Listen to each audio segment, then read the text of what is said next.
जगन्नाथ कण्ठशोभितकौस्तभ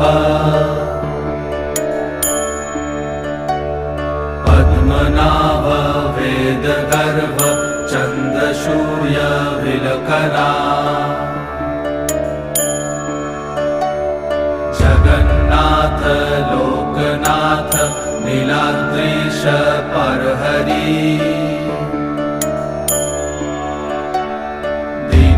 दीनबन्धुर्दया सिन्धु कृपालु जनरक्षका कम्बुपाणि चक्रपाणि पद्मनाभ नरत्तम् जगत्तं पालको व्यापी सर्वव्यापी सुरेश्वर